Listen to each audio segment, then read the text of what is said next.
రామకృష్ణారావు గారు తెలంగాణ రాష్ట్ర chief secretary రాసిన లేఖ ఏదైతుందో అందులో చాలా వాస్తవాలు చెప్పారు. దాన్ని గమనించకుండా ఓకే రైట్. సురేష్ గారు నమస్తే అండి, గుడ్ మార్నింగ్. సురేష్ గారు గుడ్ మార్నింగ్ మేడం, మీకు మరియు ప్యానెల్లో ఉన్నటువంటి తోటి ప్యానలిస్టులకు నా నమస్కారాలు. ప్రైమ్ 9 టీవీ వీక్షకులకు శుభోదయం మేడం. సురేష్ గారు, ఏంటి బనకచెర్ల విషయంలో అసలు ఏపీ ప్రయోజనాలకు నష్టం వాటిల్లే అవకాశాలు ఉన్నాయని చెప్పేసి మీరు కూడా మాట్లాడుతున్నారు.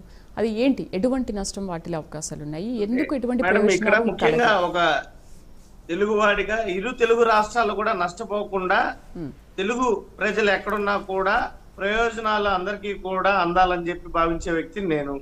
ఇప్పుడు బనకచెర్ల ప్రాజెక్టు గురించి తెలుగుదేశం పార్టీ వ్యవహరిస్తున్నటువంటి తీరు వల్లే పెద్ద ఎత్తున అభ్యంతరాలు వ్యక్తమవుతున్నాయి తప్ప ఎక్కడ కూడా దీని మీద ఇప్పుడు మిగులు జలాలను ఉపయోగించుకుంటామనేటువంటి చంద్రబాబు నాయుడు గారి వాదన ఎక్కడ కూడా దాన్ని ఇతర రాష్ట్రాల్లో ఇప్పుడు ముఖ్యంగా తెలంగాణ ప్రభుత్వాన్ని సంతృప్తి పరిచేటువంటి విధంగా అక్కడ జరుగుతున్నటువంటి రాజకీయాలను ఏదైతే ఈ జలవనరులను అడ్డు పెట్టుకొని జరుగుతున్నటువంటి రాజకీయాలను అటాపంచలు చేసేటువంటి విధంగా వివరణ ఇవ్వలేకపోతోంది తెలుగుదేశం పార్టీ ప్రభుత్వం.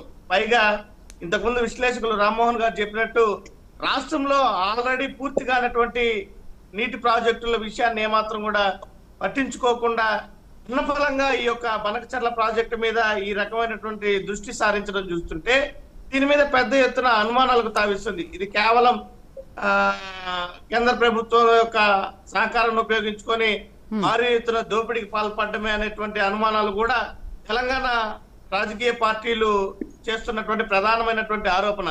ఎందుకంటే ఆల్రెడీ ఆంధ్ర రాష్ట్రంలో గాలేరు నగరి ప్రాజెక్టు కానీ అదే విధంగా పెండింగ్ లో ఉన్నటువంటి అనేక ప్రాజెక్టులు ఏ రకంగా పూర్తి కాలేదో ఇవన్నీ కూడా వాళ్ళు ఎత్తి చూపుతున్నటువంటి అంశాలు. సో మీరు ఎందుకు గాలేరు నగరి కానీ హంద్రీ నివా ప్రాజెక్టులు కానీ ఈ ప్రాజెక్టులన్నింటినీ కూడా పూర్తి స్థాయిలో పూర్తి చేయకుండా మరోవైపు పోలవరం నుంచి ఈ యొక్క ప్రాజెక్టుని లింక్ చేయడం ఏంటనేది, పోలవరం ప్రాజెక్టు కూడా పూర్తి స్థాయిలో మీరు ఇంతవరకు పూర్తి చేయలేదు. దీని మీద దృష్టి పెట్టకుండా ఉన్నపలంగా బనకచెర్ల ప్రాజెక్టు తీసుకొచ్చి తెలంగాణ యొక్క నీటిని మీరు దోచుకోవడమే తప్ప దీంట్లో మరొకటి లేదనే కోణంలో వాళ్ళు మాట్లాడుతున్నారు.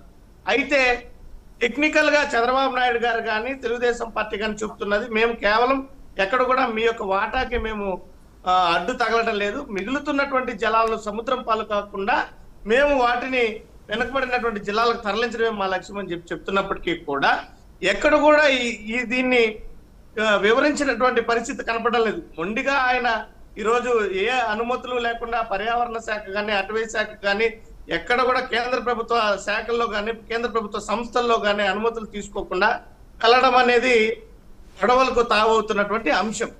ముఖ్యంగా ప్రధానంగా చేయాల్సినటువంటి అంశం ఏంటంటే ఎక్కడైతే అభ్యంతరాలు వ్యక్తమవుతున్నాయో ఆ అభ్యంతరాలను తొలగించుకొని తర్వాత ముందుకెళ్లాల్సినటువంటి అవసరం ఉంది. ఏ రాష్ట్రానికైనా సరే, తెలంగాణలో అయినా సరే, ఆంధ్రాలో అయినా సరే, ఎవరికైనా లేదా ఇతర రాష్ట్రాల్లో అయినా కూడా సరే, ముఖ్యంగా మనం చూస్తున్న తమిళనాడు కర్ణాటకలో ఏ రకంగా ఈ నీటి విషయాల్లో ఇప్పటికీ కూడా అనేక ఘటనలు చూసాం. ఎన్నో తీవ్రమైనటువంటి స్థాయిలో గొడవలు జరిగినటువంటి. సురేష్ గారు, ఇక్కడ మీ ప్రభుత్వ హయాంలో ఉన్నప్పుడు పోలవరాన్ని కంప్లీట్ చేస్తుంటే కనుక అసలు ఇన్ని గొడవలు వచ్చిండేవి కాదు కదా.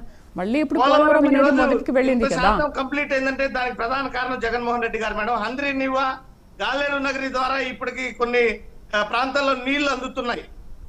దానికి కారణం జగన్మోహన్ రెడ్డి గారు. అదే తెలుగుదేశం పార్టీ హయాంలో 2014లో కానీ మీరు చూసినట్లయితే ఆ రోజు ఆంధ్ర రాష్ట్ర విభజన జరిగిన తర్వాత కానీ ఆ తర్వాత మొదటిలో అధికారం వచ్చినటువంటి తెలుగుదేశం పార్టీ నీటిపారుదల ప్రాజెక్టుల విషయాల్లో పూర్తిగా ఎక్కడ కూడా శ్రద్ధ చూపకుండా నిర్లక్ష్యం చేయడం వల్ల ఎంతో నష్టపోయినటువంటి పరిస్థితి.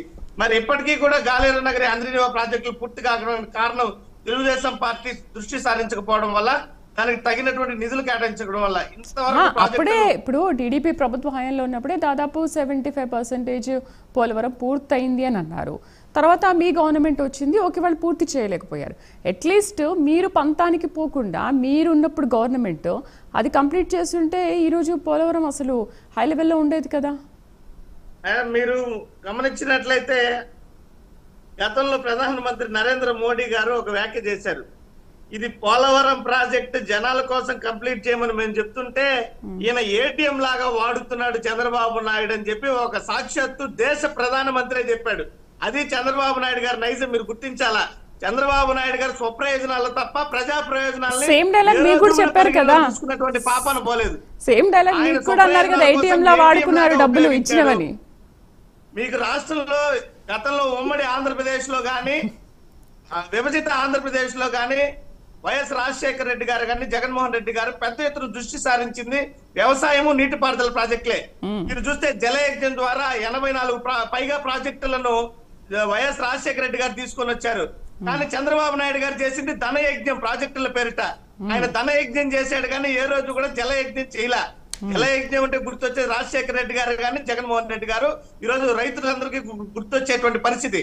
మేము ఈ రోజు ఏం చెప్తున్నామంటే రాష్ట్రంలో ఉన్నటువంటి పెండింగ్ ప్రాజెక్టుల మీద ఏమాత్రం మీరు దృష్టి సారిస్తున్నారు, ఎంత మేర కేంద్ర ప్రభుత్వంతో సన్నిహితంగా ఉండి నిధులు తీసుకొస్తున్నారు అనేది ఇక్కడ పెద్ద ప్రశ్న.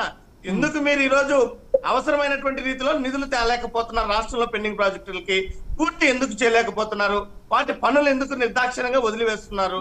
వాటికి సమాధానం చెప్పకుండా మరోవైపు రాజకీయ కోణంలో గొడవలు రేపేటువంటి పరిస్థితిలోకి ఎందుకు వెళ్తున్నారు? ఎందుకు మీరు ఈ రకంగా ప్రవర్తిస్తున్నారు అనేది ప్రజలకు చెప్పాల్సినటువంటి అవసరం ఉంది మేడం.